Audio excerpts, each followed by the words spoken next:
America जा रहे हैं तो पिछली बार हीरा लेकर के गए थे, इस बार सोने की जंजीर ले जाइएगा। जंजीर देखकर शायद उन्हें कोई और जंजीर याद आ जाए। तो पूरा देश और पूरी दुनिया ये देखेगी कि भारत के लोग हथकड़ी लगा करके और बेड़ियों को लगा करके भारत लौटाए गए। इस देश के लिए इसलिए बनाए गए थे कि जब 11वां बजट आएगा तो पूरा देश और पूरी दुनिया ये देखेगी कि भारत के लोग हथकड़ी लगा करके और बेड़ियों को लगा करके भारत लौटाए गए। सभापति महोदय, मैं आपके माध्यम से ये बात कहना चाहता हूं कि अमेरिका जा रहे हैं तो पिछली बार हीरा लेकर के गए थे, इस बार सोने की जंजीर ले जाइएगा। जंजीर देखकर शायद उन्हें कोई और जंजीर याद आ जाए। और सभापति महोदय, हो सके तो कुछ बच्चे और महिलाओं को अपने साथ तो नहीं, किसी और जहाज में साथ लेते आइएगा। वो जहाज भी तो भारत का ही होगा। इतना हक तो उनका बनता ही है कि कम से कम दूसरों की ठगी से शिकार कुछ लोग तो बाइज्जत देश लौट सकें। वैसे सवाल ये भी है कि आपके रहते ऐसी ठगी कैसे फल फूल रही है। और सभापति महोदय, इस ठगी से सबसे ज्यादा अगर प्रभावित कहीं के लोग हैं तो वो गुजरात के प्रभावित लोग हैं। तो अध्यक्ष महोदय, मैं आपके माध्यम से सरकार से जानना चाहता हूं कि जो अपने आप को डबल इंजन की सरकार कह रहे हैं, वो उत्तर प्रदेश के इन्वेस्टमेंट के लिए क्या सहयोग कर रहे हैं। ये दुर्भाग्यपूर्ण है कि आत्मनिर्भरता की बात करते हुए भी हमारा शेयर बाजार विदेशी निवेशकों पर निर्भर करने लगा है। जब वो पैसे लगा देते हैं तो शेयर बाजार में उछाल आ जाता है, नहीं तो उसे धड़ाम होते देर नहीं लगती है और एक एक दिन में हमारे निवेशकों का लाखों करोड़ों का नुकसान हो जाता है।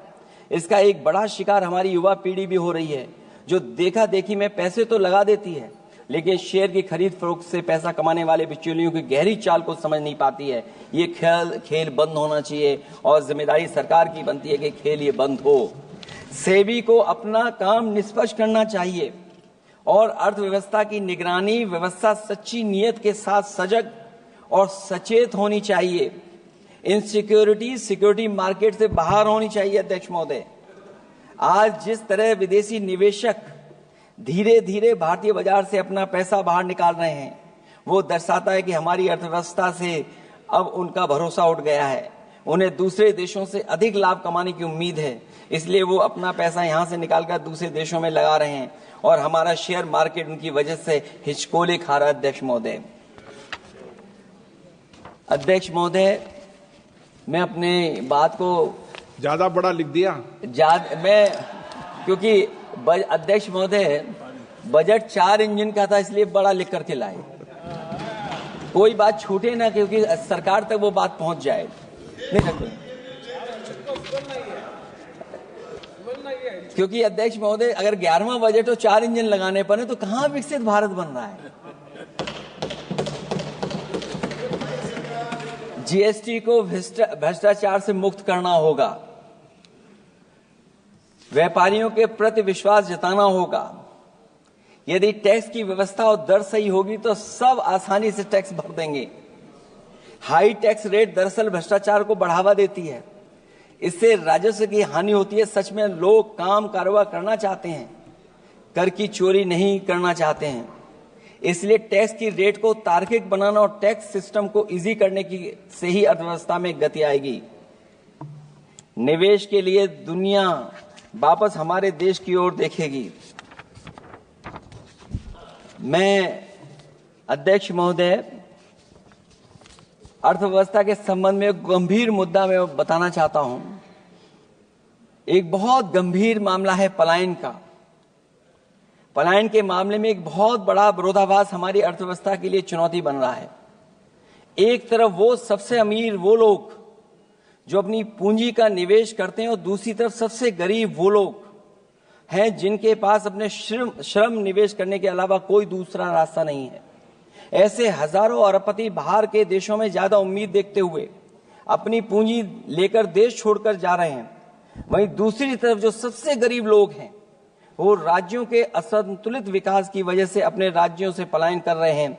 ऐसे इस महा समस्या का सबसे बड़ा शिकार हमारा उत्तर प्रदेश है, जहां नौकरी और अवसरों की भारी कमी है, जहां विकास टीवी अखबारों होर्डिंग में तो दिखता है लेकिन जमीन पर नहीं।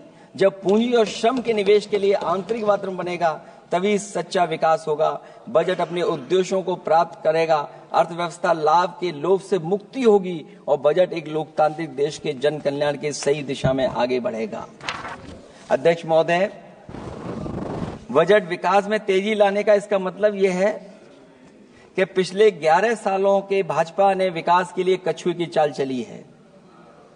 जब उन्होंने समावेशी विकास सुनिश्चित करने के लिए संकल्प लिया तो ये बात खुली की हुआ है, मतलब कुछ लोग वहताशा आगे बढ़ गए हैं और बाकी नीचे की ओर जा रहे हैं। निजी क्षेत्र के निवेश में को नई जान डालने की बात करने का अर्थ ये निकलता है कि भाजपा राज में निजी क्षेत्र बेजान हो गया है। नोटबंदी और जीएसटी के लिए सुधार नहीं, विकार साबित हुआ। अध्यक्ष महोदय, परिवारों के मनोभाव में उल्लास भरने की बात करने वो स्वीकार कर रही हैं, लोगों को मुस्कुराना बंद कर दिया है।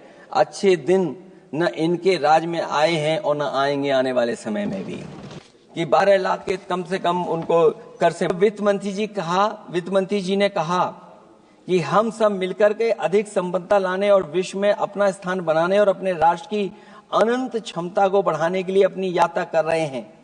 तो उनकी असली मतलब ये था कि वो बस चल रहे हैं। ये यात्रा निरर्थक है।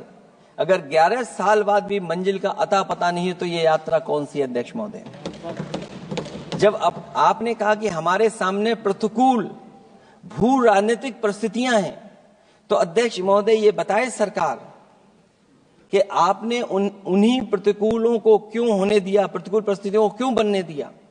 हमारे संबंध पड़ोसियों से क्यों खराब हुए? हमारी सीमाएं क्यों असुरक्षित हुई?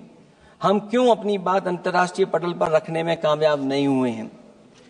जब आपने कहा कि हमारी अर्थव्यवस्था सभी प्रमुख वैश्विक अर्थव्यवस्थाओं के बीच सबसे तेजी से बढ़ने वाली अर्थव्यवस्था है, तो आप ये क्यों भूल गए कि हमारा रुपया उनके शासनकाल में सबसे निचले स्तर पर पहुंच गया है?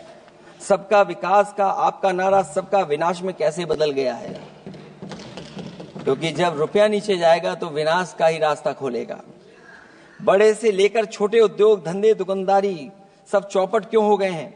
मेक इन इंडिया, मुद्रा योजना, स्किल इंडिया, ये सब नाकामी की किताब के चैप्टर कैसे बन गए? वहां सवाल ये कि कैसे व्यापार कारोबार केवल कुछ लोगों के हाथ में ही सिमट गया और बाकी सबका काम धाम क्यों मिट गया?